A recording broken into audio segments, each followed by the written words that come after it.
conference battle. The Dallas Cowboys 2-1 against the Denver Broncos 3-0. And now welcome to the broadcast booth, everybody. I am Joe Buck. That's Troy Aikman. Pam Oliver is coming right up. Troy, I'll get right into it and talk about Denver.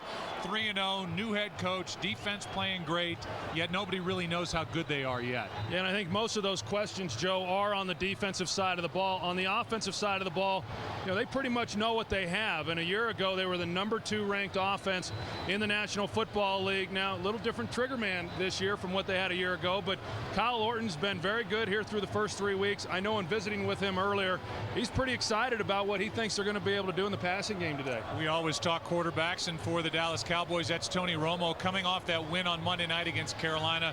No interceptions, no touchdowns. Is he now changing the way he looks at the world and changing his style at quarterback at this point in his life? Well, he says he has, and he understands now how important it is to protect the football, but I think he's been able to do that because they've run the ball so well. Now, they're the #1 rushing team in the National Football League. Today, they're doing it without their big runner in Felix Jones, the playmaker. They've got Marion Barber coming off a quad injury. How long will he last? They're going to be heavily relied on Tashard Choice, you know, their second-year player.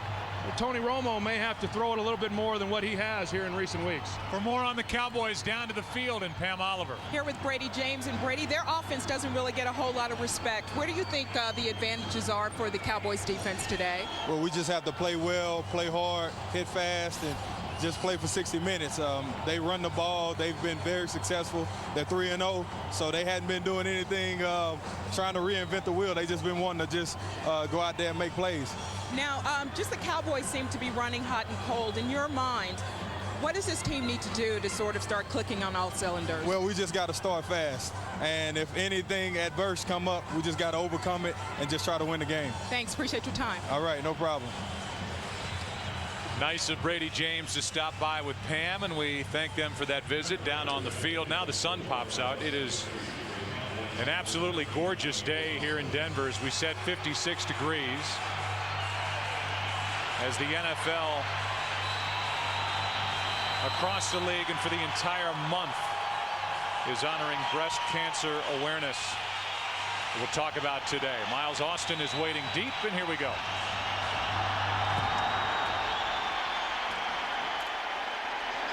Gonna take it out. And the knee went down. They'll mark him at the 20. Darrell Reed on the stop and a 25-yard return. Take a look at the offense. It's Joe, Troy, and Pam as we welcome in a new audience. We'll be doing that here in the early part of this first quarter. And there is Marion Barber. As you said, Troy, a lot of Tashard Choice, and their home run hitter, Felix Jones, is out with the bad knee. Yeah, they certainly lose something without Felix Jones. And Marion Barber, I know the approach for the Cowboys coming into this game is they're gonna give him the ball and treat it as though he is completely healthy and ready to go.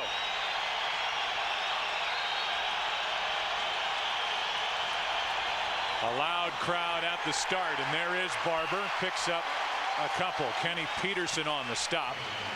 Peterson is up front in this 3-4, and a defense that is directed by Mike Nolan, 4 years the head coach with the San Francisco 49ers.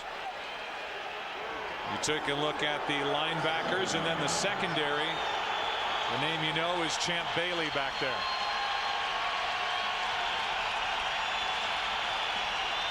On second down, more for Barber.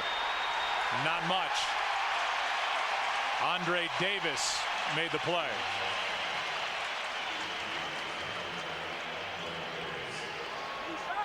If you are just joining us, opening possession of the game, Troy and the Cowboys have run it twice with Marion Barber. Not surprising. You know, Dallas has got a big physical offensive line. They feel that they outmatch in size the Denver Broncos, but I got to tell you, they've sure held their own here on the first 2 plays.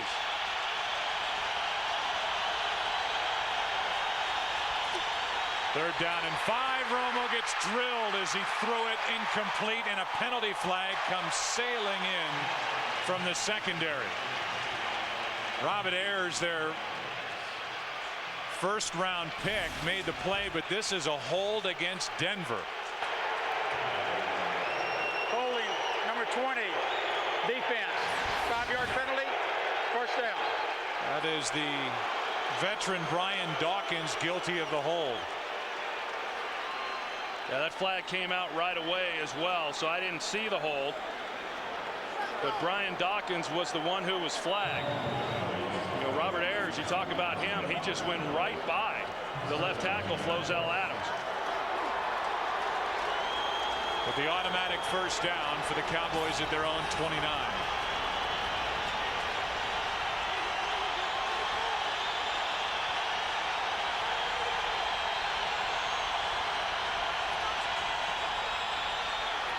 Romo, Barber out of the backfield. Dumerville out there. Good play for Denver. A gain of only 1. I tell you, for this early in the ball game, that's a real momentum shift right there. You know, the defense comes out, goes toe-to-toe with Dallas with that big offensive line in the running game, forces a 3-and-out, but because of a penalty, the Cowboys maintain possession.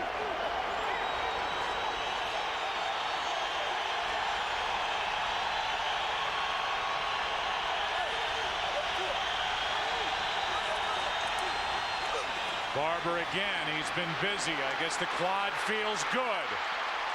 And Marion Barber gets enough, it would appear, for a first down. And they inch it a little more forward. And it is a first down for Dallas. Well, I tell you what, he picks up the first down, but that looked like it was a lot of effort by Marion Barber. I mean, he just does not right there. I mean, you can see that he's laboring as he gets around the end and picks up those yards. And yeah, I don't know how much longer he's going to be able to go. Well, he checks right out. Not getting any attention on the sideline. He already touched the ball 4 times. And before the snap, a timeout taken by Denver. They were confused defensively, so they take a timeout. First down, Dallas, opening possession of this game. Cowboys and Broncos. Well, you go back to that last penalty, and here's you're going to see Brian Dawkins. They called the wrong number. It was actually Wesley Woodyard who was called for the holding on Jason Witten. Same result. It would have been the first down. It was a penalty, but it was not on Brian Dawkins, as Walt Anderson said. They fake the handoff to Choice, hit Hurd. And Sam Hurd is brought down after a gain of 4 by Woodyard. We talked coming in about what the Denver defense has done through the first 3 weeks. I mean, they've been amazing. And there is some skepticism as to how good is this defense really. I think a lot of it is because they look back to last year. I mean, this is a defense that clearly struggled in every facet of their game, but there's a lot of new players, 5 new starters on the defensive side of the ball. Mike Nolan even acknowledged he's interested in seeing today just how good this defense really is. Here's Choice. They look pretty good so far. Dawkins was in there. Kenny Peterson, a loss of 3. And this has been awfully impressive because Dallas really has not had much success here in the early going running the football. And as I alluded to, this is a massive offensive line. And this is an undersized defensive front for the Denver Broncos. They're going to move people around, but early on, they're doing a great job of shutting down this league's #1 running attack.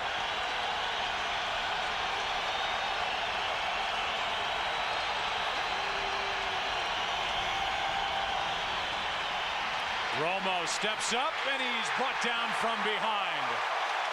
Elvis Dumerville, sack number 7.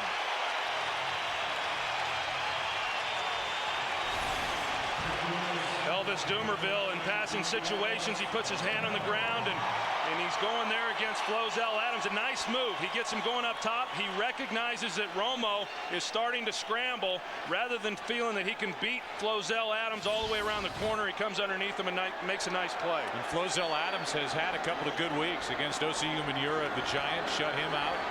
Shut down Julius Peppers. Struggling with Dumerville here on the first possession. This is Eddie Royal with a fair catch. And a penalty flag is down back at the 44 of the Cowboys.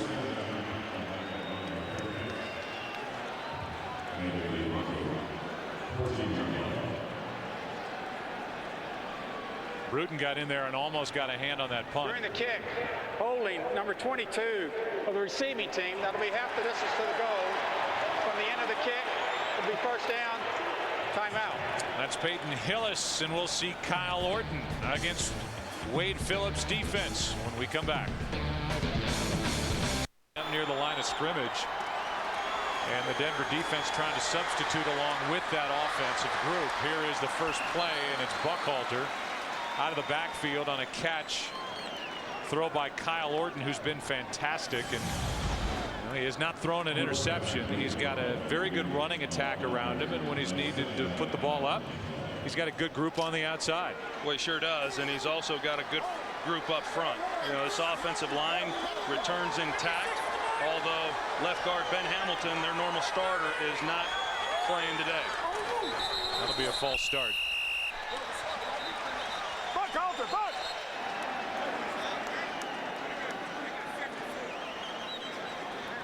So the 5 yards they just picked up. 12 start, number 74, offense. 5-yard penalty. It's still second down. That's Ryan Harris, one of those two good young tackles on this offensive line for the Denver Broncos. And here's the 3-4 for the Dallas Cowboys. Terrence Newman is coming off a good game against Steve Smith and the Carolina Panthers. Well, the defense struggled through the first 2 games of the season.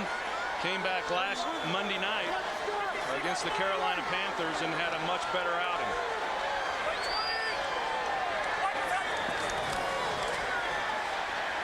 Orton steps into it and throws high for Brandon Marshall. 3rd down and 10. I know, Troy, you came away from the Broncos practice on Friday really impressed with the way Kyle Orton threw the ball. Well, I tell you, I really was impressed, and I was also impressed with the way that Brandon Marshall practiced. And you know, but Kyle Orton threw the ball about as well as I've ever seen a quarterback at a Friday practice throw it. I mean, he was on target, had great velocity. In fact, he said that this year, right now, it's the best his arm has ever felt. 3rd down and 10 over the middle, and the pass broken up. Newman, no flag. Eddie Royal, the intended receiver, and he is shocked that no flag was thrown. Yeah, I thought that was pretty close. You're going to see Newman, and then Eddie Royal runs the curl, and Newman, you know, did he get there before the ball did? It was awfully close. Royal looking for the flag, but didn't get it. Cowboys should end up winning on this exchange of field position, as Patrick Creighton, who had a good week returning punts last week against the Panthers, waits for this one from Brett Kern.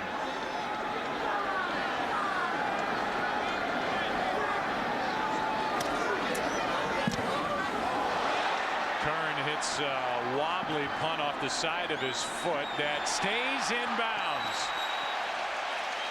An ugly punt, but a very effective punt out of bounds at the Dallas 31. Take a break, come back. 62-yard punt by Kern. Cowboys have it, no score. Right to the early game headliners. Jay Cutler, former Bronco, had a nice day. Wait till you see the highlight, if you haven't already, of his rushing touchdown. Bears at 3-1. Peyton Manning red hot again after a 4-touchdown game against Arizona. And a terrific start for Eli Manning and the Giants. Manning left with a minor heel injury. Doesn't appear to be serious. What is serious is the start for the Giants. They're 4-0 as they took apart Kansas City. Cowboys will be in Kansas City next Sunday.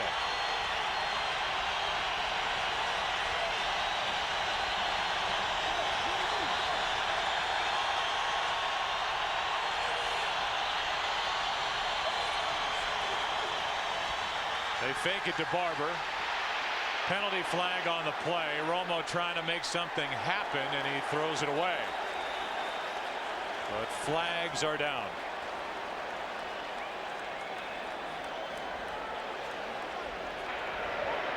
Holding, number 70, offense. 10-yard penalty, still first down.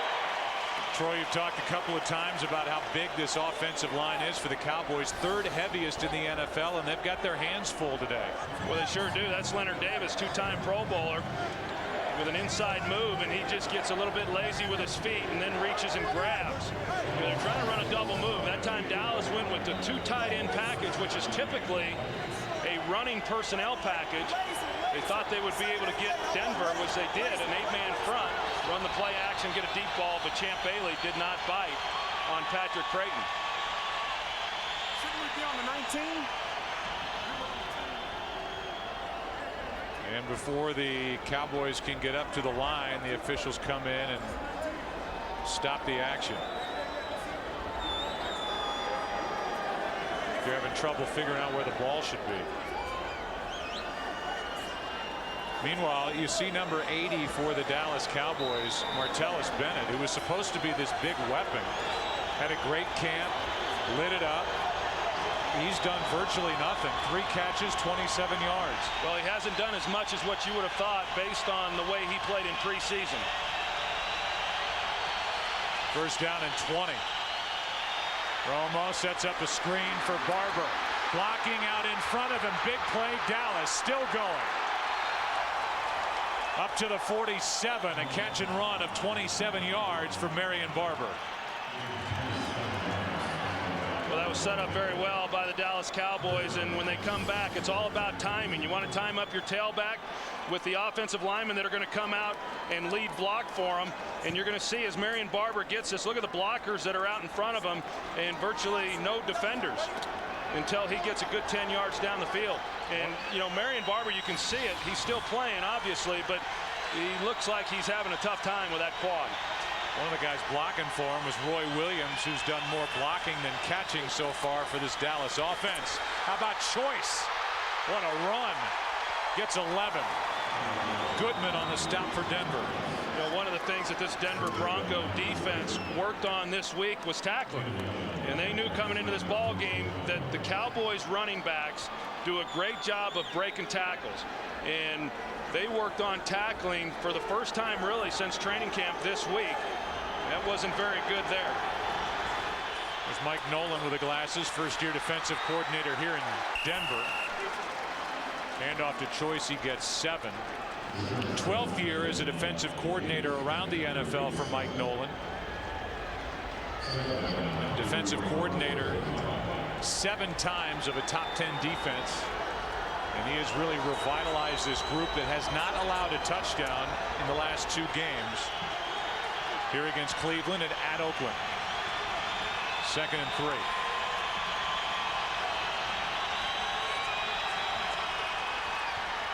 Little sprint out to the right, and the pass is caught by Choice.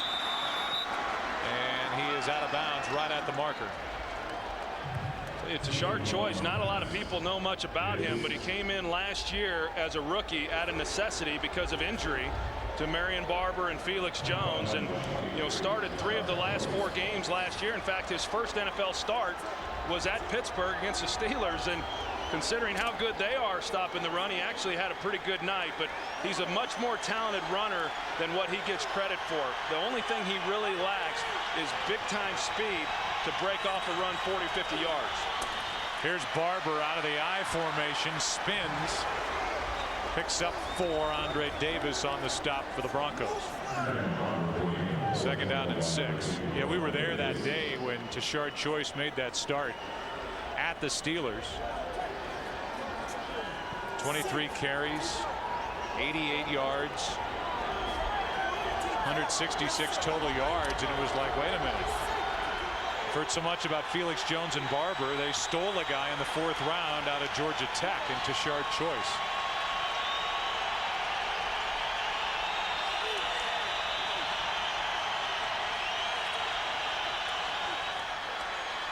Romo throws, and that ball may have been tipped. It came out funny in the direction of Patrick Creighton. It's 3rd and 6.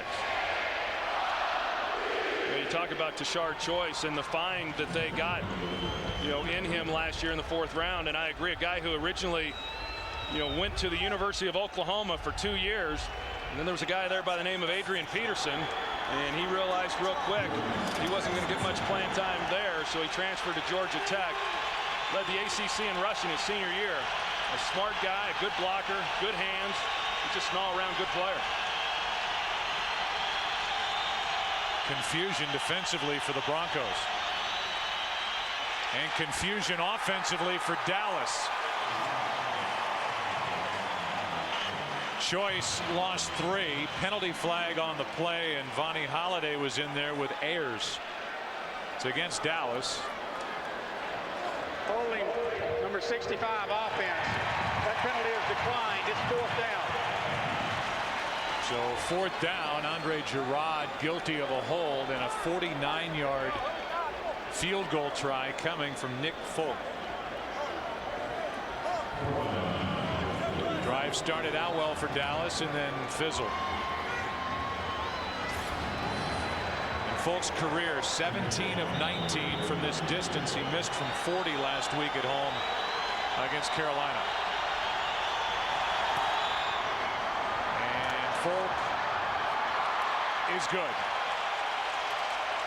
A lot of Cowboy fans out here in Denver, where Wade Phillips used to be the head coach. They celebrate the first points of the game. Wade Phillips celebrates the first points of the game. His Cowboys up 3. Past years covering the league championship series and the World Series as passes too far for Gaffney. Gaffney was open and Orton missed him. Sure was. They did nice play action in the backfield. They got Daniel Graham coming down, making it look like run with a wham block, and off of that, then you've got Jabbar Gaffney one-on-one. You're going to see Terrence Newman give outside release, which opens up the middle of the field for Gaffney, and you know, Orton just missed him. That's something that he really has not done through the first 3 weeks. He's normally connected on those. Here's the first run of the day, and it is the rookie Moreno who takes it out to the 35. Game break time. Here's Kurt Menefee. Well, you may have seen this before. Jets and Saints, and Mark Sanchez picked off by Darren Sharper. Sharper takes it 98 yards for the score. 10th time in his career he's had a pick 6, just short of the NFL record by 2 set by Rod Woodson. 7-0 right now. Joe and Troy and Pam. All right, Kurt, thank you. He is unbelievable with his knack for finding the football. Yeah, he's always had a knack for being around the ball, and you know, at that age, the old man can still run too. False start. False start. Number 74, offense. 5-yard penalty. It's still 3rd down. That's Ryan Harris. Yeah, that's the 2nd time on Ryan Harris with a false start. It's a 4th Bronco penalty of this first quarter. Yeah, Andre Ware, when, you know, of course, Andre Ware, DeMarcus Ware, the leading rusher from a year ago, when he lines up over you, you have a tendency to want to get out of there just as quickly as possible, and that's had as much to do with these false starts as anything. It's 3rd down and 10. Orton steps up and almost is intercepted. Sensabaugh came through and almost came away with his first pick as a Cowboy. You see Kyle Orton, and I'm not sure what happened there, but a miscommunication with him and Jabbar Gaffney, and they're fortunate they didn't give Dallas a short field after that play. Josh McDaniels is hot over on the sideline. Kern hits it, knows the football is down, and Creighton on the return. Penalty flag is down back near the line of scrimmage as Barrett made the stop. An 8-yard return. Before the kick, holding number 57 of the offense. That 10-yard penalty will be assessed from the end of the run. It'll be 1st down Dallas. Timeout. That's Hagan, guilty of a hold. It's been a lot of penalties for the Broncos here at home in the first quarter. 43rd career start for Tony Romo, coming off a game in which he did not throw an interception or a touchdown. First time that's happened in his career. Yeah, and I can tell you, Joe, that Tony Romo was very proud of the way that he handled that game last week and not forcing some throws that maybe in some other weeks he might have. Blitz from the Broncos out of the backfield. It's Choice. Kosher was out there helping to block, and Tashard Choice, with more poor tackling from the Broncos, is to the 35, the 34, and a 28-yard catch and run. Well, it sure didn't look at the time that Tashard Choice gets this ball that he's going to be able to pick up the kind of yards that he was able to. You see there, you got a blocker out in front of him, and Elvis Dumerville was the guy who had a chance to try to make that play, but Tashard Choice showed great patience in letting the blocker get out in front, set it up, and then come underneath that block. This high altitude, he is breathing heavy back there at the 40.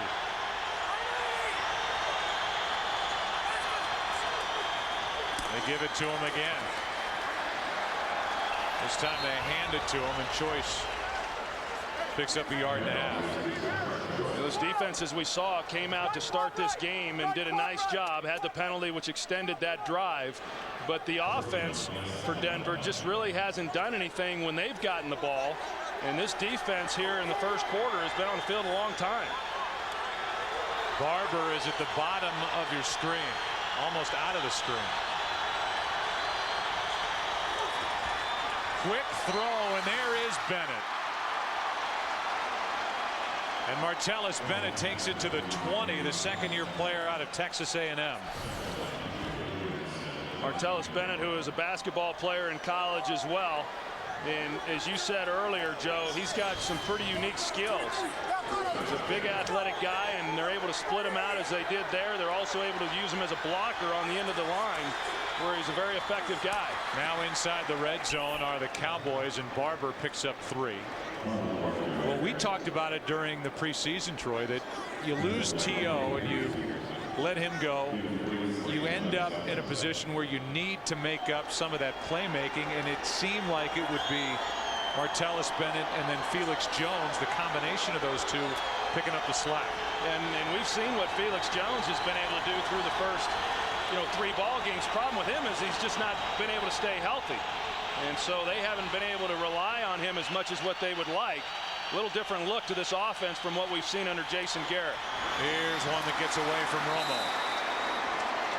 In the direction of Patrick Creighton. It's third down. And this is an area where this Broncos defense has been outstanding. When you give up as few points as what they have, then you've got to be good down here in the red zone. And not only have they kept people from being able to score and having to settle for field goals, but they've also been able to create a couple of turnovers down here through the first 3 games of the year. 3rd and 7.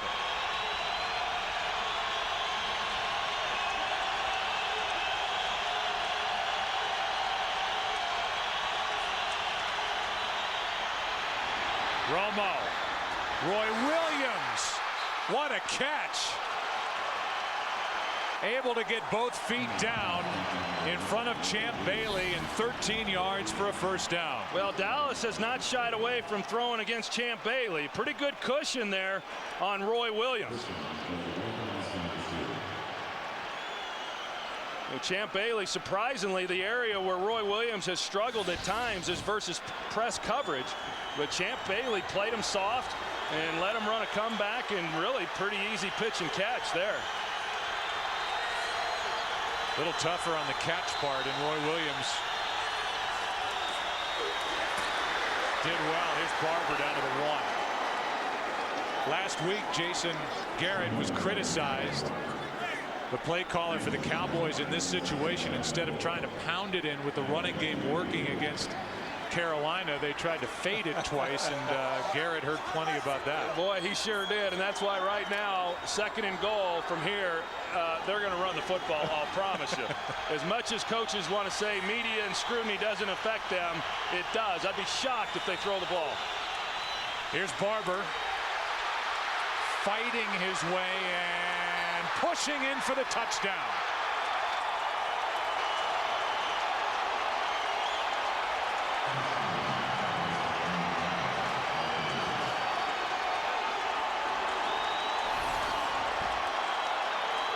Well, they do a good job. Denver does right there at contact, but Marion Barber shows the strength that he has, and then the offensive line gets in behind him, and he just kept his legs going, and with some help from the big guys behind him, was able to get across the goal line. Are you starting to become convinced that his quad's okay? Well, on those short bursts like that, yeah, but if he's got to open it up. It's 10-0. If he's anything, Marion Barber is a finisher. And he just would not go down, and pounding it in. And it's a 10-0 lead on the road here for the Dallas Cowboys. We came on the air, Troy, talking about Denver, and yeah, they're 3-0. They've taking on teams with a combined record of 3-6 here after 3 weeks of the year. Meanwhile, the jury has been out on the Dallas Cowboys, and I don't know if anybody knows how good they are. And it's been a pretty good start here on the road at Denver for them today. Well, it has, and that was a nice drive for them. And then defensively, they've done a good job against a good, offensive team there in Denver. But now it's what is Denver going to do offensively? 2 possessions, haven't done anything. Their defense has been on the field. Of course, if the defense wants off, then they've got to be able to stop them, which they've not done. But I think this is a real important drive for this Denver offense in just being able to give their defense a little bit of a blow. I'd be surprised if we don't see a little bit more out of the running game from the Denver Broncos on this 3rd possession. Under a minute to go, opening quarter in Denver. Beeler hits it, hits this one better, and McKinley will take a knee.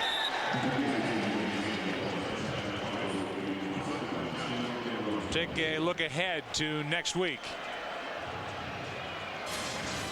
And it brings up a bigger point about the Denver Broncos. Meanwhile, on Fox, these Dallas Cowboys will be at Kansas City. Vikings and Rams. Good game in the later time slot. It's not a doubleheader day. The Falcons and the 49ers. And when you think about Denver and the way they've started, this is the first of 8 consecutive games against teams that finished 500 or better last year.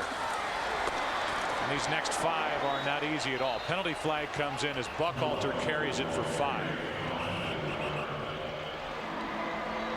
And we'll get the call from Walt Anderson. But it is no easy trail over the next handful of weeks for the Broncos.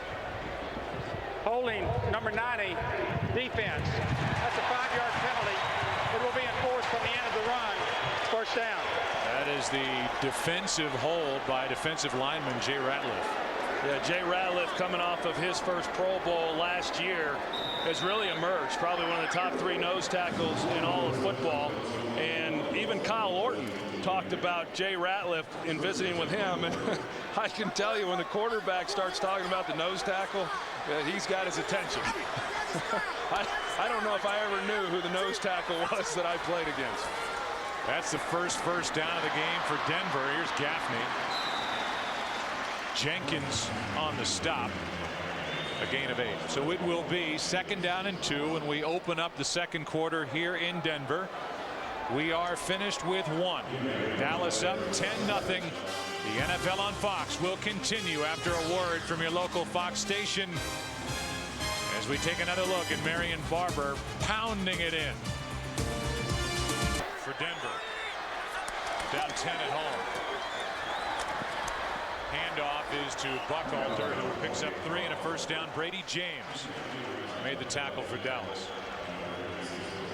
In talking with Josh McDaniels as far as what they're doing offensively here in the early going of the 09 season, and it's a work in progress. He's still getting a feel for what these players can do, even though he spent a lot of time with them in the offseason, training camp, preseason. You're never quite sure what a guy's going to be able to do until you get into the regular season, and so he's figuring that out and trying to put him in the position to have success. Down the middle of the field, that's Marshall, and it's batted away by Jenkins. What a play. May have saved a touchdown. That's the 2nd time now we've seen Denver try to take a shot down the field.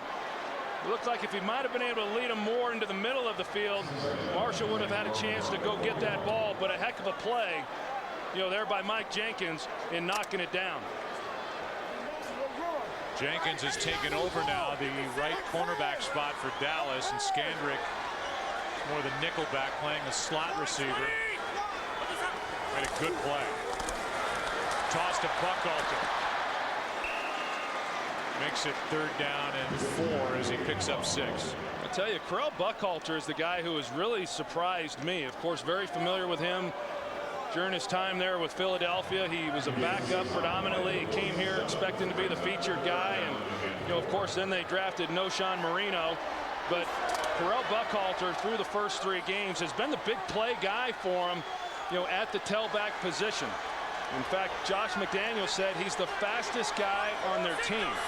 which is pretty impressive. Third down and 4. A blitz coming, and Dallas gets home. 3 players converge, and it's Stephen Bowen who comes up with the sack. That's his first of the year.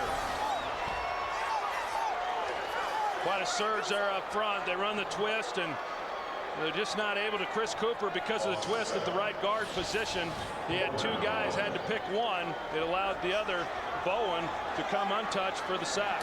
Already the 3rd punt for Brett Kern, who angles it toward the sideline and catching it over his shoulder and making it look easy is Creighton. Good punt, 53 yards. Good angle. Cowboys have it again, leading by 10. Plenty of protection for Romo, who fires to Creighton, and Creighton slams the ball down right at the marker. I got to tell you, Joe, I'm a little surprised at Champ Bailey and even Andre Goodwin on the other side that they're playing as soft as what they are against these Dallas wide receivers. You know, when they lost Terrell Owens, they really lost some explosiveness on the outside, and neither one of these guys are overly fast, and you'd think that they would challenge them a little bit. Here is a handoff for a first down to Tashard Choice. Meanwhile, Tony Romo has started this game 8 for 10 for 98 yards, and he has yet to throw the ball in the direction of Jason Witten. Now with the spot of the football, I'm going to call the chains out. Looks to be enough for a first down, but we will make sure. And there's the start offensively. Barber, 27 receiving yards. Tashard Choice doing his usual good work. Starting to expect it from Choice. And of course, last week everybody applauding as they're just short of the first down. Everybody applauding Tony Romo on the job that he did and not turning the ball over, and then they acted like all he did was kind of hand it off and wasn't really all that involved in the production offensively, yet they had over 400 yards of offense, and he completed 66% of his passes for 250 yards, and you know, by any quarterback standards, that was a pretty good night. So it's 3rd and about 2 inches. And it's Barber who gets it. Didn't initially, but after being stopped cold a little bit behind the line of scrimmage, bounced it around the edge and picked up 4. And that's the greatness of Marion Barber. I mean, we've seen it already in this game, and if you watch the Cowboys, you see it each and every week. I mean, this guy is hard to bring down, and you know, he'll get stood up at the line on initial contact. He was short of the first down, but he just keeps playing, and he is awfully tough.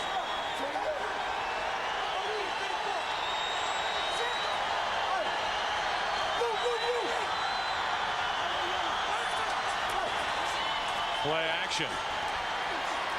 Romo with all day.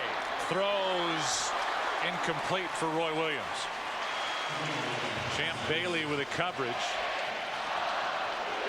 You know, Tony Romo had plenty of time in the pocket, and it looked like he was trying to go here to Patrick Creighton, but Patrick wasn't really running too hard. Of course, he had 2 defenders, and he probably thought that there was no way then that Romo would throw it in his direction, so he came back late.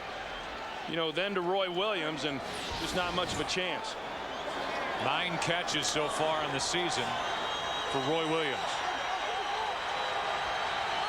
Had 5 last week at home against Carolina. Handoff to Choice, nothing. Picked up a yard and a half. A penalty flag comes in.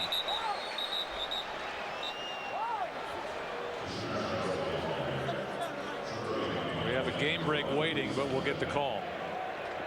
Tripping, number 65, offense. 10-yard penalty. It's still 2nd down. There's been a lot of that around this offensive line for the Dallas Cowboys. Here's the game break. Here's Kurt Menefee. And more trouble for the Jets against the Saints. Mark Sanchez this time sacked by Will Smith and stripped in the end zone. Ball comes out. Remy Adell, the former Cowboy, falls on it. It's 17-0 Saints defense with both touchdowns against the Jets. Joe, Troy, and Pam. You know, Matthew Stafford got his taste there in New Orleans as a rookie. I had mine back in '89, and today it's Mark Sanchez's turn. 2nd and 20. Here's Austin. They're going to give Austin forward progress to the 21. Dawkins on the stop. 6-yard completion. We had the tripping against Gerard. Flozell Adams has been fined $25,000 this year for kicking, little leg whipping in there, tripping, stuff that'll get you a timeout when you're on the school playground. But in the NFL, it costs you $25,000.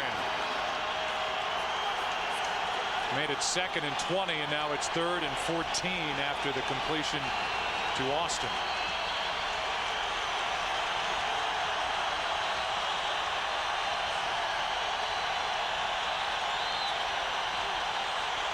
Blitz coming, and Romo has it knocked away. Picked up by Denver. Fumble recovered by DJ Williams after Hill knocked it away.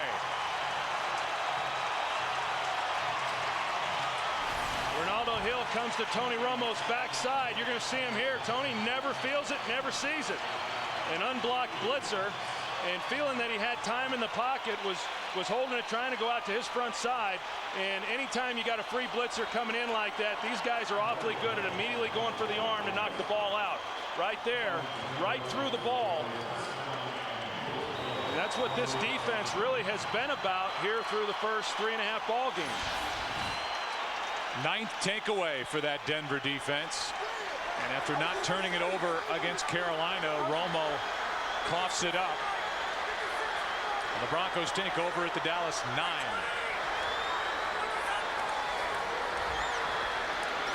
Orton almost picked off, and in the end gets a touchdown.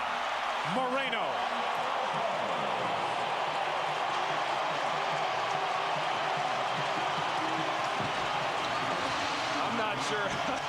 I'm not sure how that ball got in there, Joe. Me either. I think Josh McDaniels is asking the same question. It was a late throw. You're going to see the route there. No Sean Marino running a halfback option route, and it wasn't open. I mean, that ball should have been intercepted without any problem whatsoever. Anthony Spencer in great coverage, just doesn't make the play. It almost looked like it went through, right through Spencer's hands. Looked like it went through his stomach. So Spencer is out in front of it. Moreno behind Spencer. The catch, the touchdown. It's a 10-7 game. Touchdown. And I don't know, Sean Marino had no chance but to, or no choice but to catch the ball. Hit him right in the gut. Here's Barber, right side. Lowers his shoulder into the chest of DJ Williams. Picks up 6. Let's go down to Pam Oliver. Well, Joe, after Dallas scored its touchdown, Brian Dawkins had had enough. He gave the defense a major pep talk that apparently worked. He emphasized to that unit that it's time to relax and that they're all over the place. He encouraged everyone to just play football and not be so sloppy. Back to you. All right, Pam, 13 years with the Eagles. Brian Dawkins playing in his 25th game against Dallas. Here is Roy Williams, makes the catch and has a first down for the Cowboys. Well, I'm not surprised that that came from Brian Dawkins. You know, we always knew about him being a leader. Everybody talked about it there in Philadelphia. And, you know, coming to Denver, you're always worried about, okay, well, how's a new guy, even though he's been in the league a long time, how's he going to be accepted, you know, on the new team? But, boy, he jumped right in there. Mike Nolan said the 3 best leaders he's ever been around: Lawrence Taylor, Ray Lewis, and Brian Dawkins. And Dawkins is lined up across from Jason Witten. Those two have banged heads for years. Hand off to Barber, bides his time and takes it up to the Dallas 49. Picks up 6, and he is looking like he is healthy. Last week he was held out of the game. He had a strained left quad, so he sat out. He said he was pretty much a game time decision, and he looks like he's perfectly fine today. Well, he didn't early, but with each carry, he's looking healthier and healthier. And, yeah, I'm ready to tell you, Joe, that he looks good. There it is. 12 touches so far for Barber. He's been busy. And a broken play. Looked like that was supposed to be the 13th touch for Barber, and he and Romo not on the same page. Well, this is something that Tony Romo has started to do. He really wants to sell like it's going to be pass and then run the draw off of that, but he wasn't able to get it to Marion Barber. He also went over after this play and spoke to Patrick Creighton. Looked like maybe he actually was going to throw the ball there. Creighton wasn't ready for it, and by that time, Marion Barber wasn't expecting it either. It's 3rd and 5. You know, they have that run pass option to where they'll call a running play, but the quarterback has the ability to just pull it up and throw it if it's open.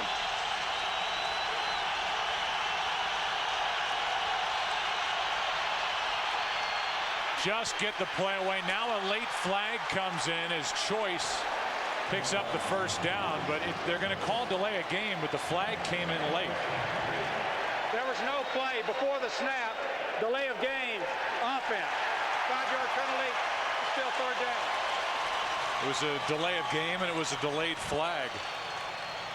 But it erases a 1st down and makes it 3rd and 10 for Dallas. Well, knowing what the play was, knowing they were going to go, you know, there to the draw.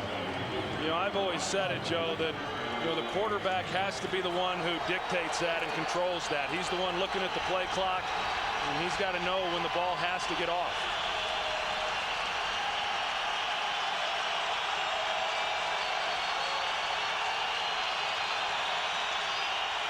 They fake it, throw it, pass is complete to Austin, and Dawkins made the tackle. And then celebrates right in front of the Dallas bench. Well, this defense that couldn't get off the field throughout the 1st quarter has done a really nice job here on the last 2 possessions with the forced fumble and then getting off the field here.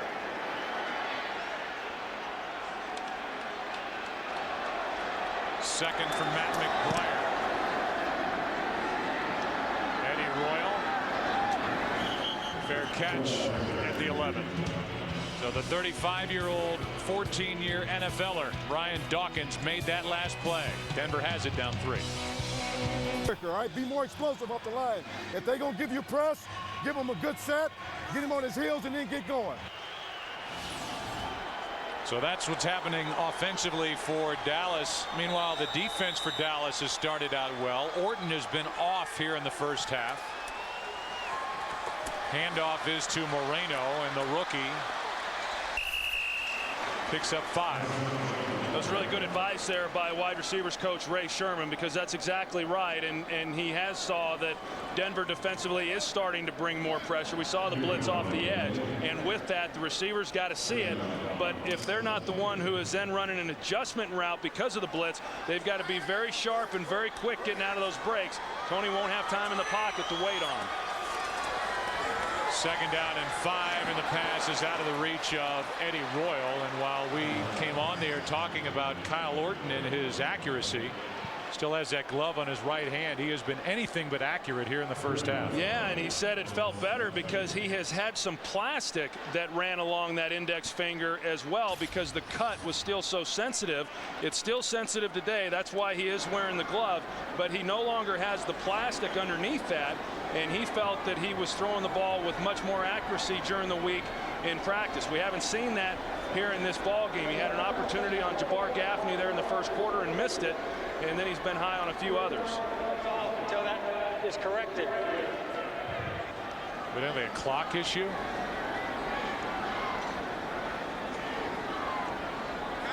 So they're trying to reset. Sustained drives because they haven't converted on 3rd down. It's 3rd and 5. 0 for 3 on 3rd down so far. Pass is caught. Buckhalter backpedaling as he made the catch. 23-yard gain for Correll Buckhalter. Yeah, I guess they figured Noshawn Marino had some success with Anthony Spencer. Why not let Correll Buckhalter do the same? He comes right out. He's running the halfback option now. Spencer comes thinking that Correll Buckhalter was going to block. And he went out on the route, and then he was behind him trailing. You see Daniel Graham, he then has the job of trying to block DeMarcus Ware. They're on Orton's on his backside.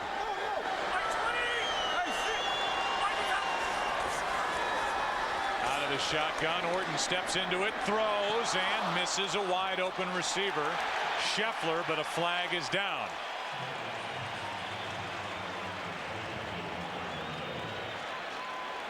And they're going to call offensive pass interference on Scheffler. Pass interference, number 88, offense. 10-yard penalty. It's still first down.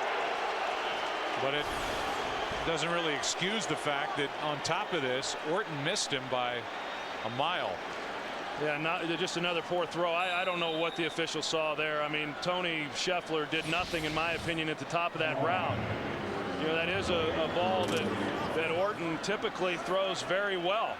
You know, they let the receiver get down the field about 20 good yards, and that should have been anyway pretty much pitch and catch.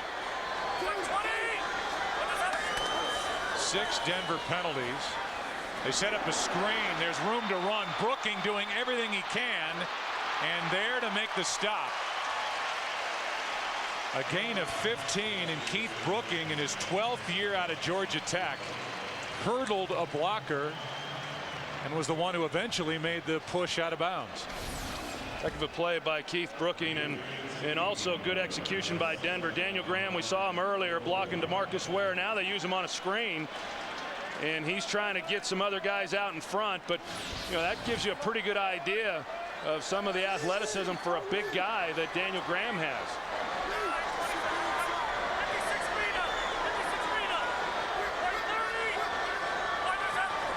Second down and 5. Shorter throws now, and the pass is complete for a first down to Buckhalter. Gain of 8. You know, I thought it was interesting, Joe, in visiting with Josh McDaniels about Buckhalter, and that, you know, here was a guy who missed 3 full seasons because of knee injuries, and you would think that that alone would take a toll. You know, he has not had a lot of carries over the course of his career for a guy who's been in the league as long as he has. But they said there's no residual effect from what he experienced from those surgeries. And we're seeing the type of player he is, lining him up as a wide receiver, running some of those routes now. Here's Moreno cutting back. Penalty flag on the play as Moreno gets 13. Holding, number 62, offense. 10-yard penalty, still first down. That's Wigman, the center. That's 7 penalties against Denver. And the Dallas defense, so you know, is playing their second series now without their starting strong safety, Gerald Sensabaugh, who's out with an issue in his thumb. Casey Wigman, he's holding Jay Ratliff. And Jay Ratliff was not even going to be a part of that play, even if he had not have held him. And you're right, Joe. I mean, Denver here in this first half has really just shot themselves in the foot with as many penalties as they have had. Makes it 1st and 20. Play action from Orton, setting up a screen. That's Buckhalter, and that's well played by the Dallas defense. Spencer out there, Brady James. A gain of only 1.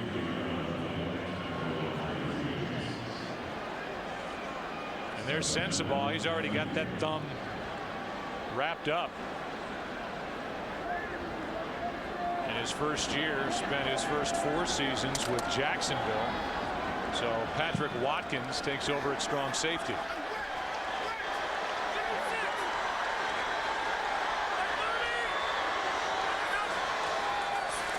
Second and 19, and another penalty on the play as Marshall takes it to the Dallas 49.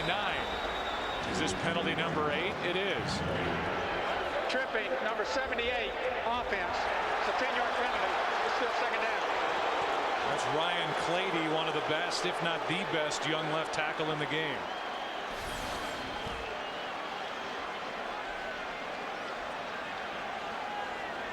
And clearly a trip.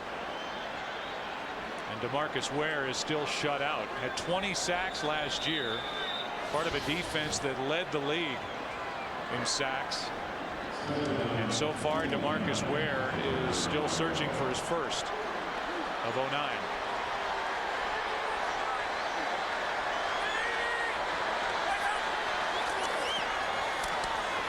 This is Eddie Royal. And Royal brought down by Skandrick. Gain of 4. Hamlin was out there as well.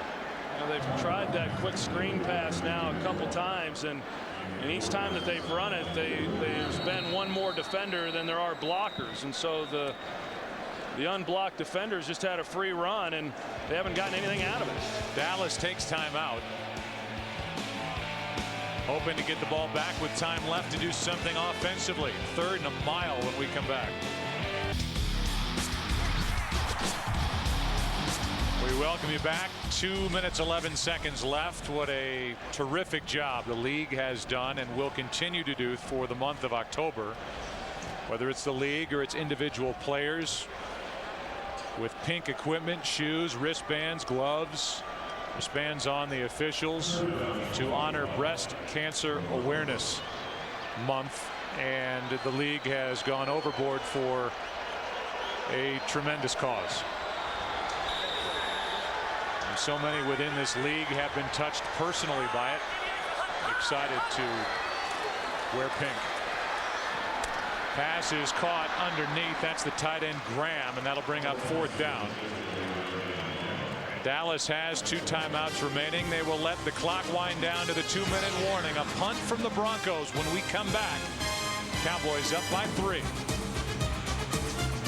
First half has been this. The Broncos 104 yards of offense with 62 penalty yards. The big event was the fumble by Tony Romo on the strip of Ronaldo Hill. It led to the points, kept Denver in the game, and here's a fair catch by Creighton. And with 1:52 seconds left and 2 timeouts, Dallas takes over inside their own 10. Up by 3. Early game headliners: David Garrard, 3 touchdown passes. Steve Smith is starting to, I think, Troy, become known as one of the better young receivers in this league. And Johnny Knox has been electrifying, returning kicks and on the outside in the offense for the Bears. Yeah, I agree, Joe. I mean, Steve Smith has separated himself in this league. I mean, when he came in, nice rookie year, was regarded as just a slot receiver. But now with Plexico Burris gone and Monty Toomer gone, you know, he has shown he can line up outside and beat some people.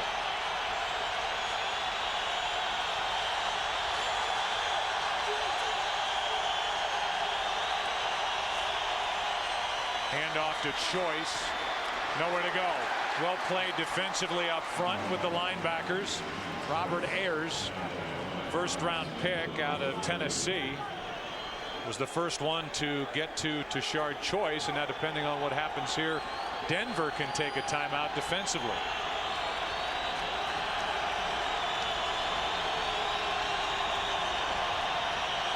Broncos with 2 timeouts left.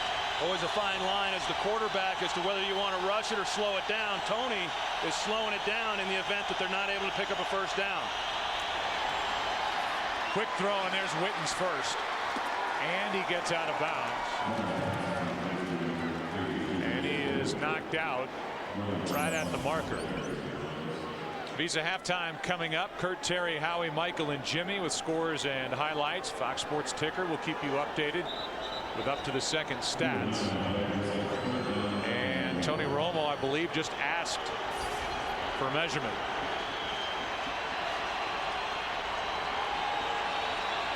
Minute 10 left. They don't have to move the chains hardly at all to measure this. It's right along that sideline. And short by what?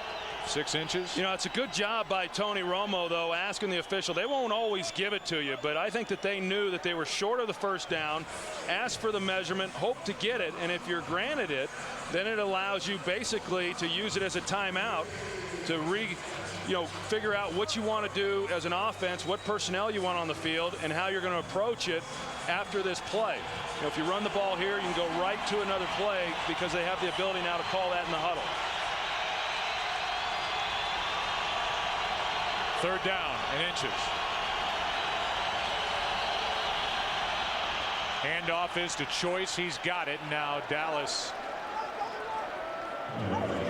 Romo looked to the sideline. A lot of time coming off the clock here while they try and unpile the bodies. Yeah, you see Tony Romo, he's yelling at these big guys up front, trying to get them off the ball so that he can now go into the hurry up. Denver's certainly aware of that. They were in no rush to get off of the ball carrier. A lot of time wasted here by Dallas. Romo finds Austin, who does not go to the boundary. The clock continues to run, and now with 33 seconds left, Dallas spends one of its 2 remaining timeouts. 33 seconds left. Weekdays make lunchtime your new prime time. It's Fox Sports 2.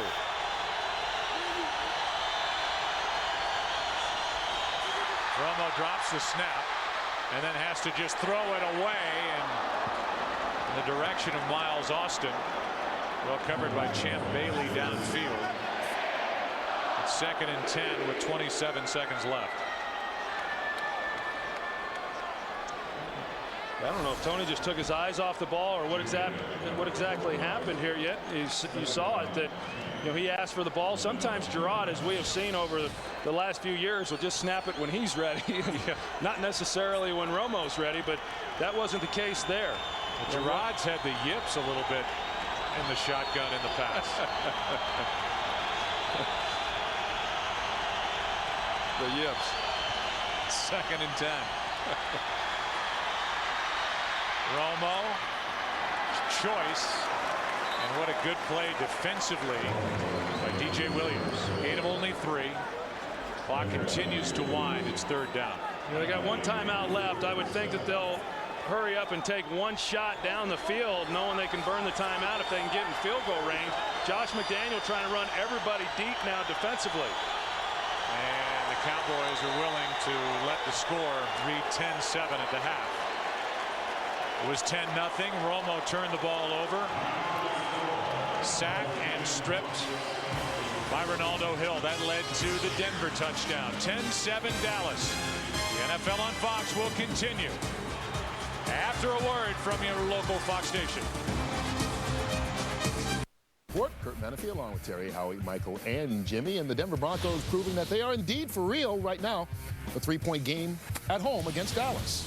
Rams traveling out to play the San Francisco 49ers. It's 49er punter Andy Lee hits this ball, but the return guy for the Rams, Quincy Butler, it hits him, bounces into the end zone, recovered by Scott McKillop.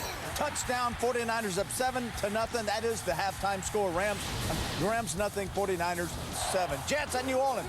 Mark Sanchez, young rookie, having a great rookie year. Does not see Darren Sharper. He steps in front of this pass, takes it back 99 yards for the interception return for a touchdown. 10th interception return for a touchdown for Sharper. 2nd most in the NFL to Rod Woodson. Sanchez then stripped by Will Smith.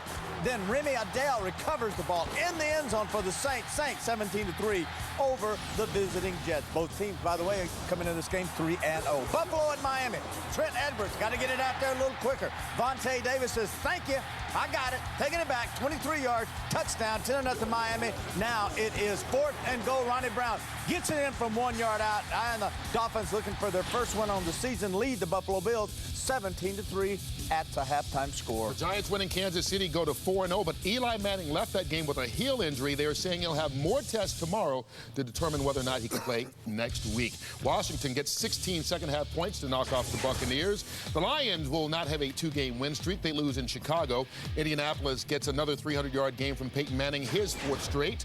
Seattle loses. New England takes care of Baltimore 27-21 in that one. Tennessee 0-4 on the year. They lost 3 games all of last season. Houston knocks off the Oakland Raiders rather easily, and Cincinnati has to go to overtime, but they win over the Cleveland Browns 23-20. All right, let's get back to Dallas and Denver. Jimmy. Well, Kurt, we talked about in the pregame show how because of the Dallas' style of play, running the football, the huge offensive line, 336 pounds a man, 2/3 of their points come in the second half.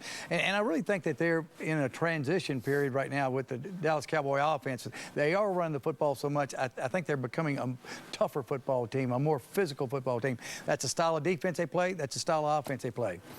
Well, 23 points for Denver off of takeaway points. 7 today. Excuse me. Stay out of second and long. Stay out of third and long. Do not hold the ball. See the extra defender walked up, particularly on the backside.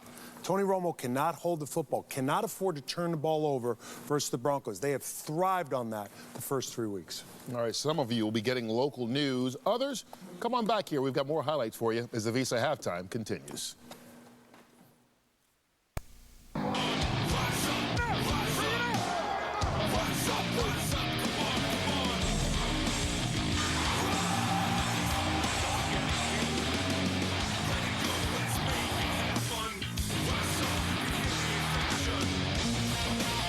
music compliments of the band Free Reign.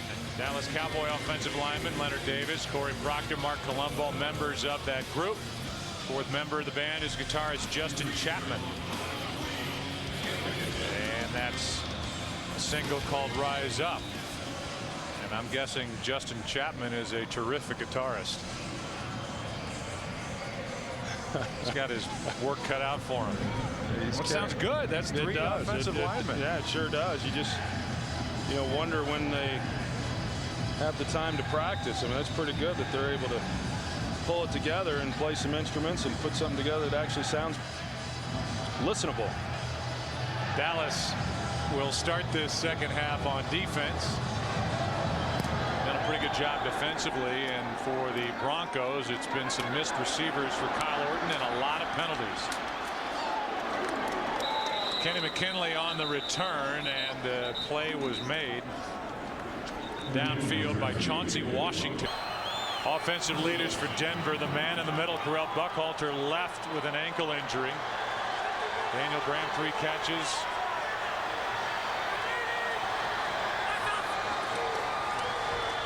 Orton on first down underneath, hits big Brandon Marshall.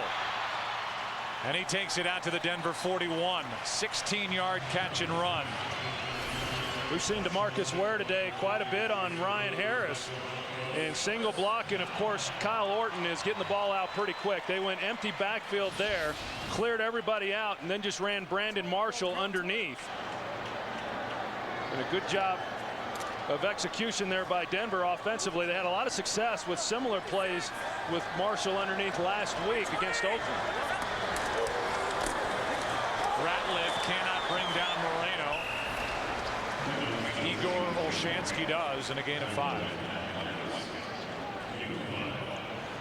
I'll tell you what, Joe, coming into this game, I really thought that this was going to be a high-scoring affair.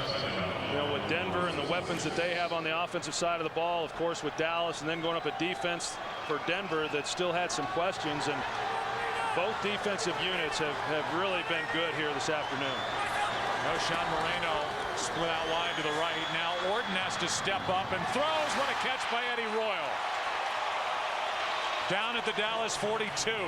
But a penalty flag is down back at the 40. Might be a late hit on Kyle Orton, maybe Jay Ratliff. Personal foul, roughing the passer, helmet-to-helmet contact, number 90, defense. 15-yard penalty, first down.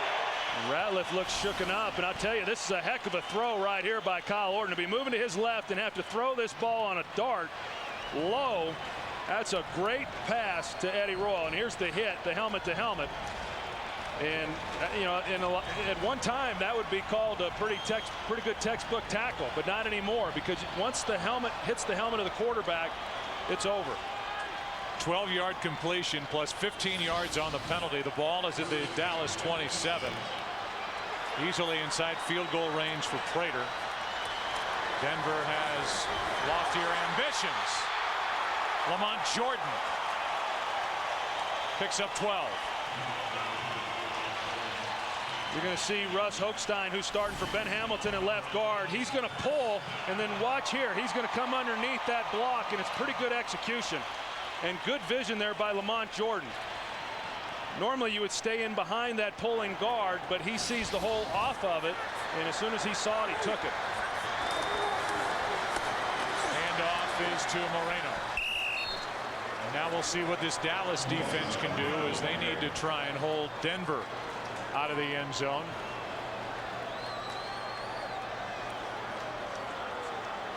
With just over 7 minutes to play, just so you know, each side has 2 timeouts left. Second down and 6. They came right back with the same pulling guard from the right side with Chris Cooper and ran the same play, trying to take advantage of the middle there with Jay Ratliff out of the game.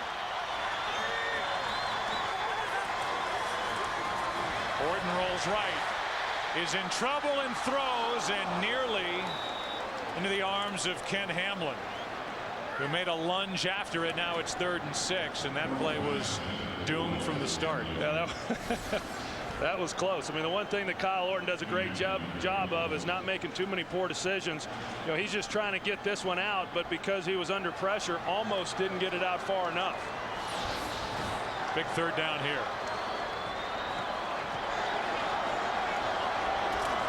Denver just 2 for 9 on third down in this game.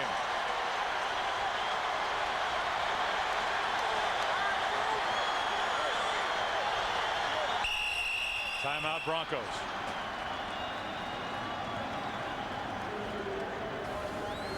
We'll take a break. That important third down when we return to Denver.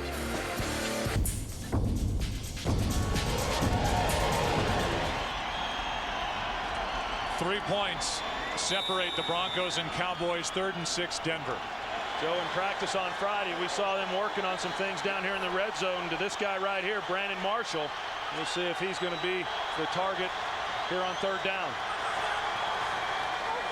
Orton looked right the whole way, and the pass is caught, but what a play by Scandrick. Noshan Moreno made the catch, but Scandrick brought him down immediately and saved a first down, if not a touchdown. Good tackle there, no question. Scandrick comes up. Moreno's able to make the catch. On the other side, Brandon Marshall working against a second-year player, Mike Jenkins, and he was disappointed. You know, you've got to believe you get that kind of matchup with his size at 6'4" against a second-year corner, you'd try to go after him a little bit. 28-yard try by Prater to tie it.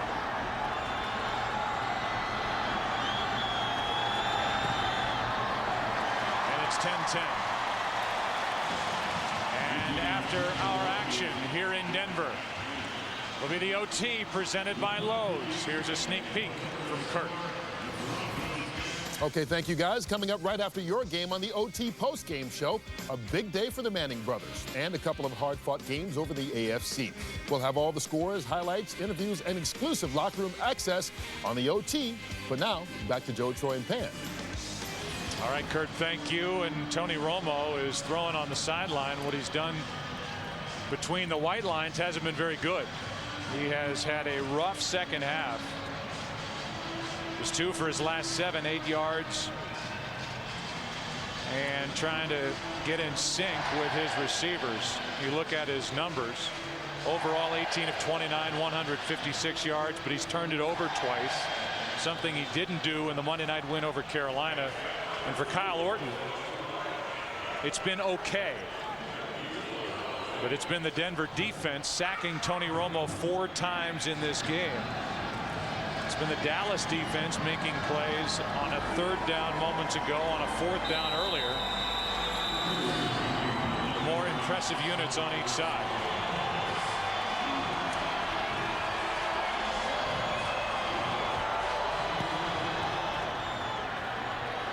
Booming kick. Miles Austin will take a knee.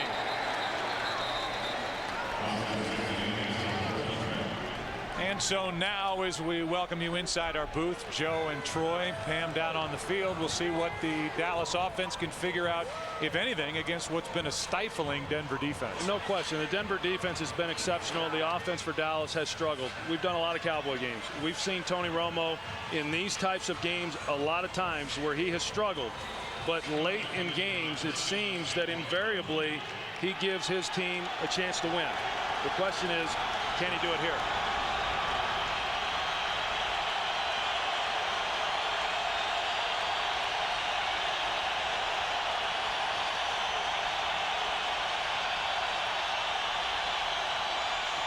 Four-man rush. Romo moves out of the pocket and hits Choice. Andre Davis out there defending for Denver, a gain of 6. Under 6 minutes to play. The Cowboys with 2 timeouts left. Denver with only 1. Well, they're going to not necessarily a hurry-up offense, but they're going to a no-huddle offense. Certainly there's plenty of time. No need to rush. Hand off to Choice. He picks his spot and gets a first down out to the 31. Very patient runner.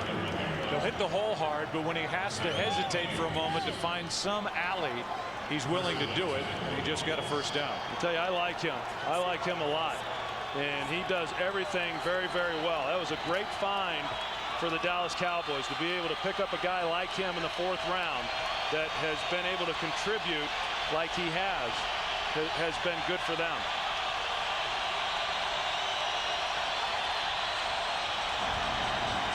first down. Romo steps up and throws, and there's Roy Williams. A big catch for the Dallas Cowboys. 15 yards to Roy Williams. Yeah, we saw this a little bit earlier where they were not able to complete it. Same route. And a good grab there by Roy Williams. Still a ball, not an easy catch going across the middle like that. You see Champ Bailey doing everything he can to try to strip him. But a good reception by Roy Williams hauling that one in. I'll tell you, he's still banged up from that hit from DJ Williams earlier. Took a shot to the midsection. We welcome a new audience. A 10-10 game under 5 to play. The undefeated Denver Broncos 3-0. The 2-1 Dallas Cowboys, and choice brought down in the backfield by Hagan. A loss of 2. And again, the Cowboys doing what they did a lot more of in the first half. Now they get into more of a formal huddle. They've been kind of calling the play out near the line of scrimmage until this moment right here. It's 2nd and 12. Well, neither team has been good on 3rd down, so to get the big loss there on 1st down and force it to 2nd and long here is pretty good for Denver.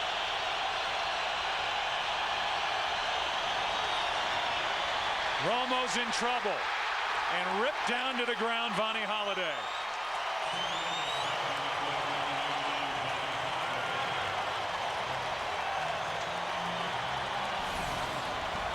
Well, Romo has time to get rid of the football. He just can't find anybody down the field. This secondary doing a good job on this play. Holiday continues to play and comes back around to make the tackle and to get the sack. You know, a lot of people will look at that and say, you know, Romo's got to get rid of the football, which he does, but at least he didn't force something and have a turnover. 5 sacks for this Denver defense.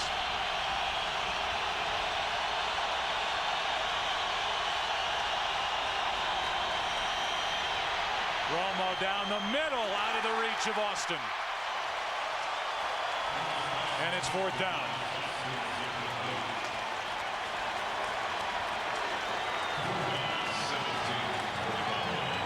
We welcome in a new audience as you join us in Denver, Colorado. Good game. Under 3 to play. Cowboys jumped out to a 10-0 lead after 1 quarter. Each defense has been at times dominating. And the Denver defense, so bad a year ago, has been on a very good 4-game run. Here's Eddie Royal, tripped up as he crossed the 25. An 11-yard return, and we look back. Marion Barber pounded it in, would not go down on 2nd and goal. But this Denver defense has racked up 5 sacks. That was 1, a strip sack by Ronaldo Hill. It led to that.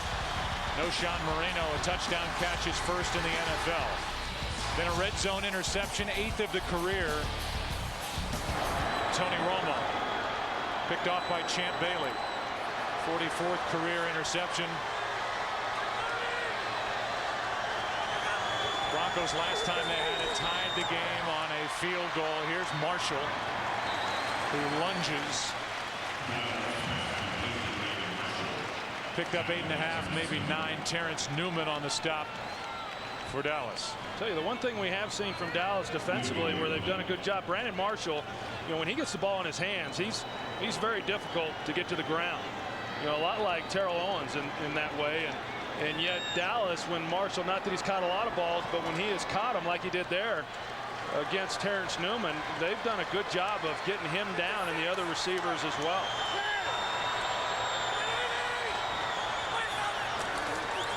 Handoff to Moreno. He's got a first down and more.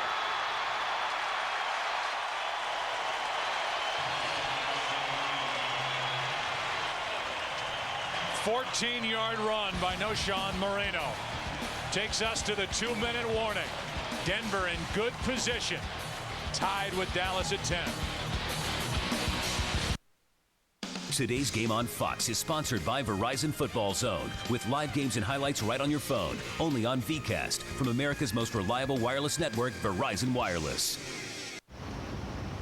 This is my small business specialist, Tara. I know landscaping, but I didn't know how wireless could help my business. I just don't know how wireless can help my business. Tara showed me how I could keep track of my employees in the field and get more jobs done faster. I was blown away. I'm blown away. Only Verizon Wireless has small business specialists in every store to help you do business better. We should get you a hat. Now buy any BlackBerry like the new Tour at our lowest prices ever and get one free. It's Chevy Truck Month, and that means full-size deals on full-size trucks. Like Silverado, backed by America's best coverage. And with the lowest cost of ownership of any full-size pickup, it's America's best value, too. Now, during Chevy Truck Month, get 0% APR for 60 months or $6,000 total cash back on select 2009 Silverado vehicles in stock. See your local Chevy dealer. This is the card that bought the saw. That cut the lumber. That built the extra space I needed to store more produce. That she sold to me to make my menu more organic. Introducing Ink from Chase, the card that helped make it all happen. Because it's accepted in twice as many places worldwide as American Express, with reward points worth 25% more when redeemed for air travel. Make your mark with Ink. Go to chase.com/ink. Chase what matters. NFL Red Zone takes you from game to game live in HD. Dive in and watch every touchdown from every game.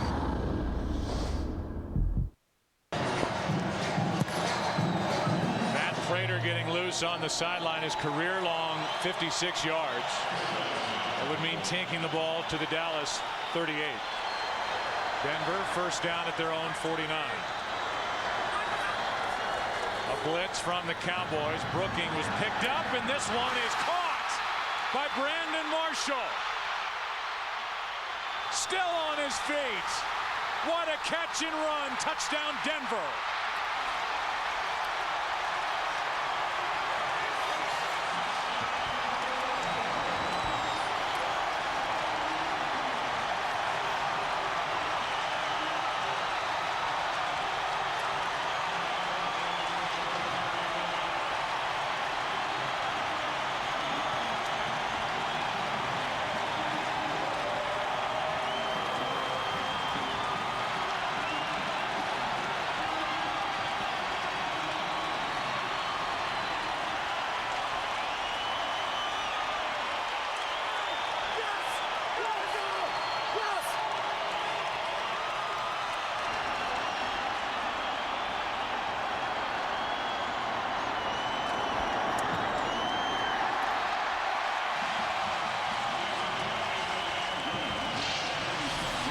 Joe, Terrence Newman was in a great position to make a play on this ball. Outside release by Brandon Marshall, underthrown ball, but it was high. And so Brandon Marshall able to come back then and make the play, and just some poor tackling there on the back end of that. But what a great job by Brandon Marshall. I mean, a guy who's been quite a road for him since he came into camp this year. A big game last week, got very involved in the game plan, and a big play at a big moment in this game.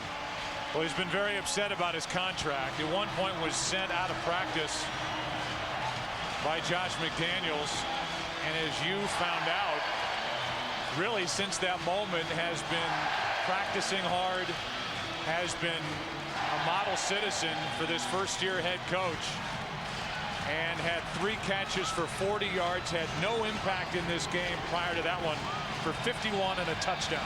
Josh McDaniels said that once he came back and joined the team, he's been an absolute professional. I was at practice on Friday, and other than Michael Irvin when I played, I've never seen a receiver work as hard in a practice as Brandon Marshall did last Friday afternoon.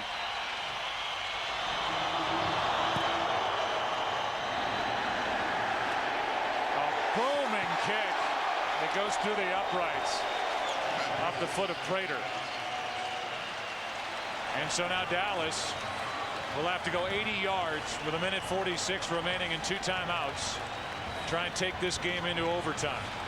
Well, and we've talked a lot about this Denver defense, and they have done a great job. And I don't know if they're a great defense. Maybe they are. They certainly have been today, and they have been through the first 3 games prior to this one. But I do know great defenses close people out, and this is their opportunity.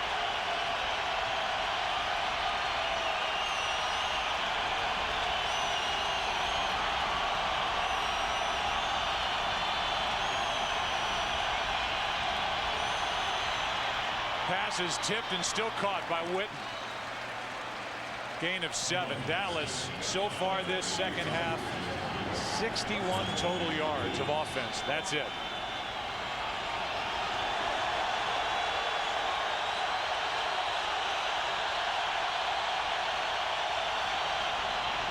A blitz from Denver. Pass skips into Austin.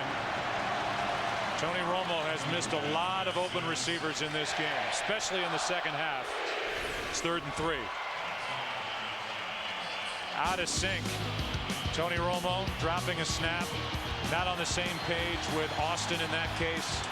Throwing high. Missing receivers.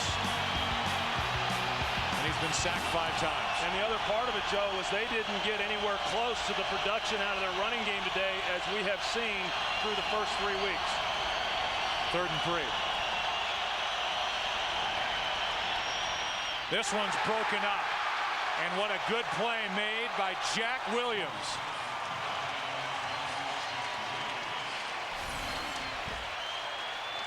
This is a tough spot right here, but Jack Williams plays it pretty good. You don't want to give him the inside release, but he got there, and Williams able to knock that one down. So now it's 4th and 3.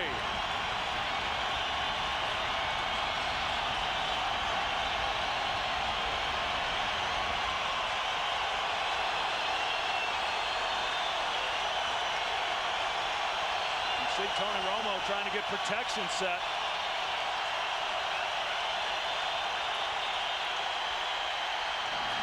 Romo pulls it back and floats it for Miles Austin, rather Sam Hurd, who makes a catch. Hurd still going. Brought down inside the 25. They're going to mark him out at the 20, and on 4th and 3, Tony Romo just made a play. Well, he kept it alive, and this is the playmaking ability that Tony Romo has. It looked like they had him bottled up. He comes out, and then he's got 4 orange shirts converging on him, and he throws across his body to Sam Hurd. There's just not a lot of guys who are able to make a throw like that, go into their left and lay it perfectly out in front. So for Sam Hurd, who hadn't been a factor at all, 1 catch, 7 yards coming in. That was good for 53 yards, and on 4th and 3, now plenty of time on the clock. Dallas spends a timeout as they try to catch their breath. Each side is left with 1. Now the Cowboys are 20 yards away from tying this game.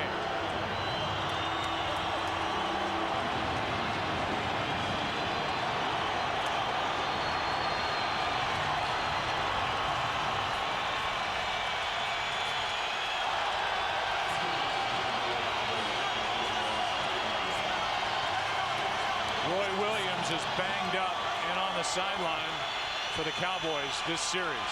It looked like Tony Romo was calling 2 plays in the huddle with an indication if he shields his face, it might be some type of screen or draw play.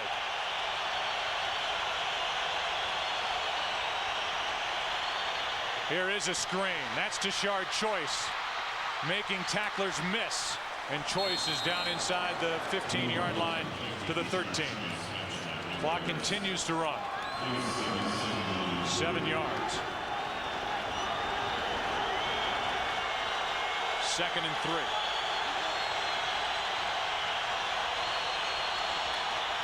Romo throws. There's Hurd again.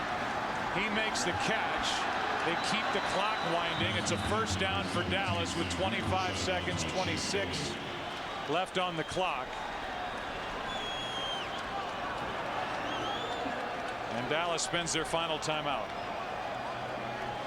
There's Roy Williams, supposed to be the big weapon for the Dallas Cowboys, banged up on the sideline. Tonight on Fox, don't miss the most anticipated night on television with all new episodes of The Simpsons, our newest hit, The Cleveland Show, Family Guy, and American Dad. Animation Domination is all new tonight, starting at 8 Eastern, 7 Central on Fox. You've got to be real careful if you're Tony Romo. You can't take a sack here. And if the ball is caught, and he doesn't score, and he's in play, and the clock is running. I mean, they've got to get to the line and clock it as soon as possible, and if that happens, that may only leave them one play left. First and goal from the 8. I would think what they're going to try to do is make sure that any throw that they make is into the end zone or on the sideline where they can get out of bounds.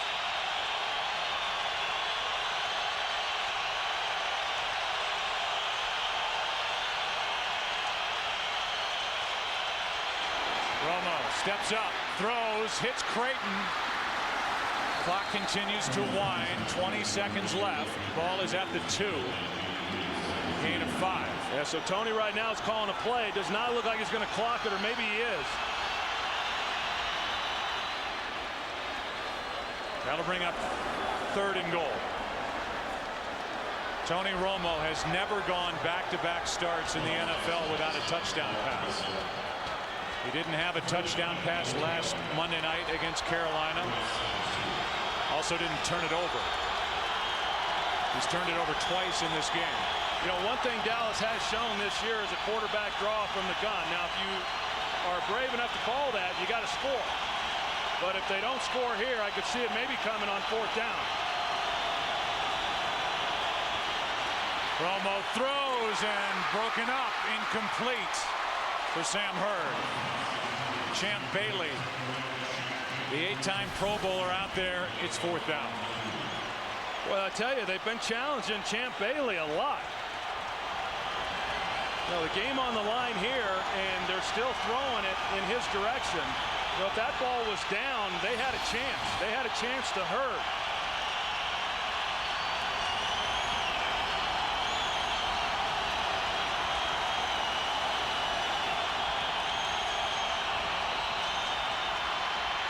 Romo throws, incomplete. Denver takes over.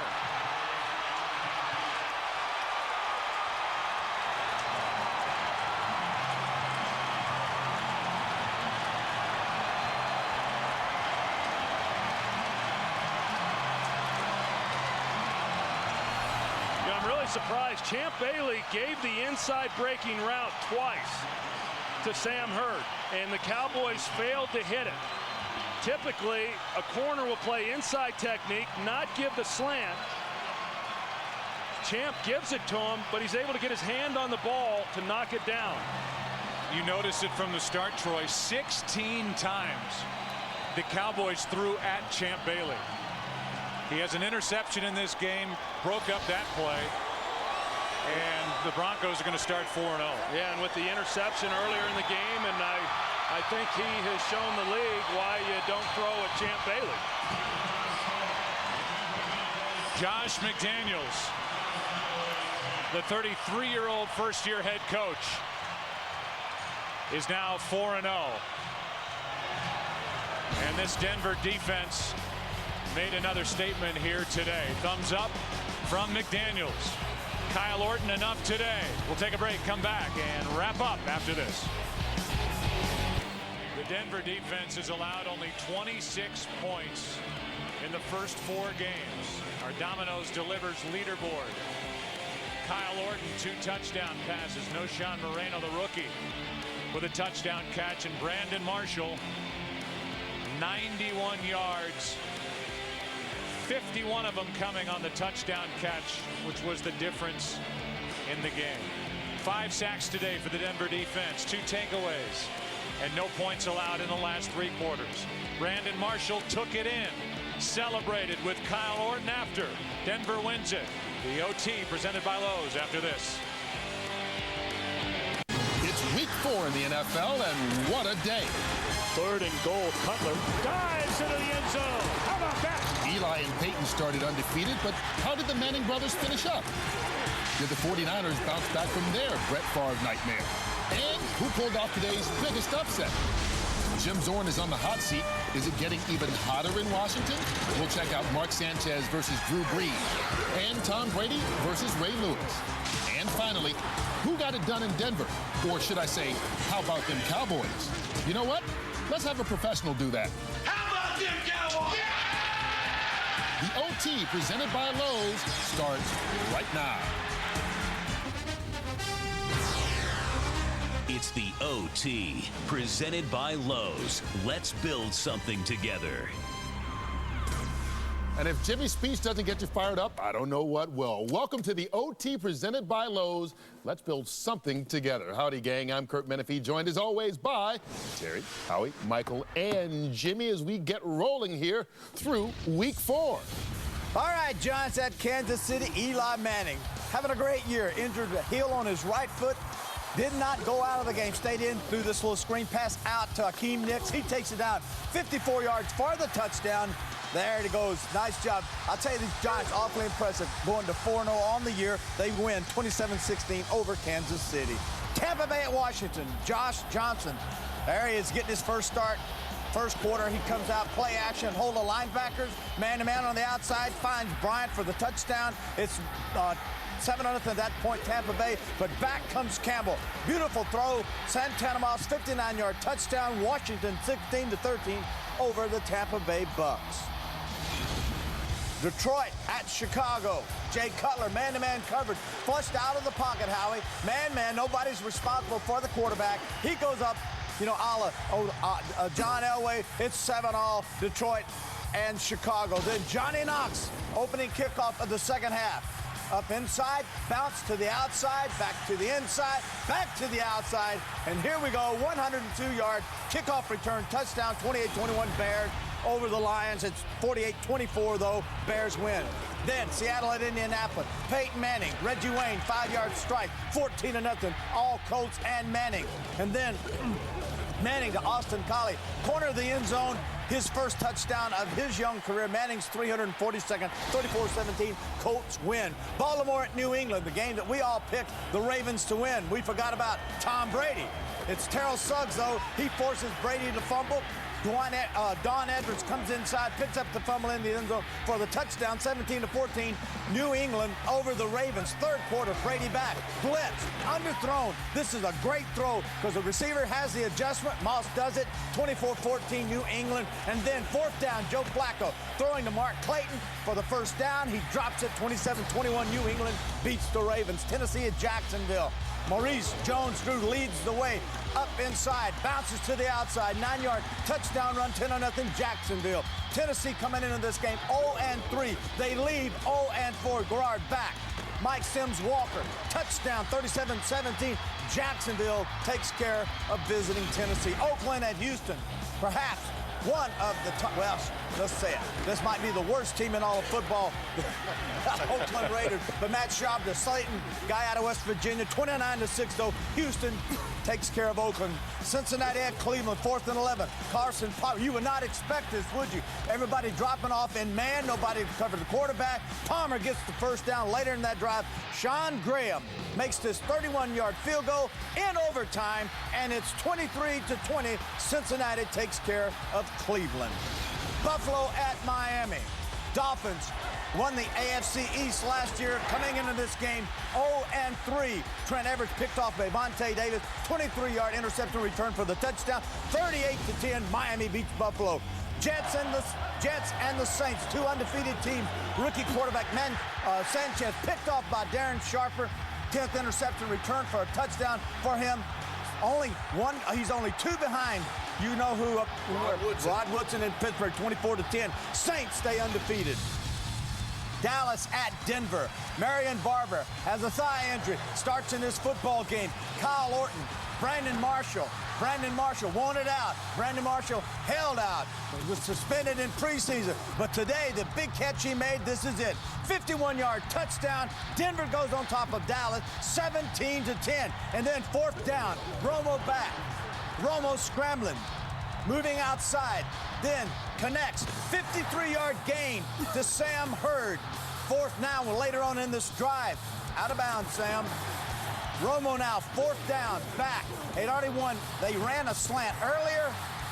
This time on Champ Bailey, they came back again. Why he didn't go in and out, I don't know. Denver beats the Cowboys 17-10. St. Louis at San Francisco, and man, what a football team we're seeing. Vernon Davis, the tight end, for the 49ers, 13-yard reception, touchdown, 14-0 San Francisco. And then Kyle Ball, a pass intended for Keenan Burton, picked off by Patrick Willis, 23-yard touchdown run.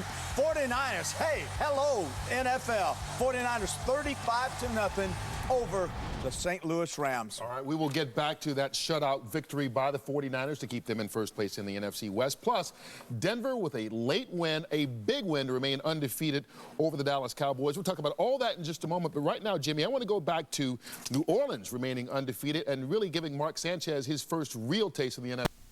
Got a chance to talk to our Pam Oliver afterwards about the win. Okay, thanks a lot. You're doing it again, man. You moved to Denver, same old, same old. Tell me what that kind of effort took. That's who we are. I'm serious. That is who we are. That's how we practice. We have discipline. We play for one another. We play with emotion, and we give everything that we got to the last whistle. That's who the Denver Broncos are. So if you're not used to it, get used to it. I heard you talking about that when you gathered everybody up for a little pep talk, that this defense doesn't need to be good, it needs to be great. Yes, and that's what we're shooting. It's an uphill battle. We know we have some things to improve, but as long as we continue to give effort, play for one another, and our assignment sound, we have a great chance of being a good defense, and that's all we're striving to be. And finally, I saw Coach come and whisper something in your ear. Can you share? He just told me, way to fight. Way to fight, way to not give up, and way to continue to push on. And that's what me and my teammates did tonight, and hallelujah.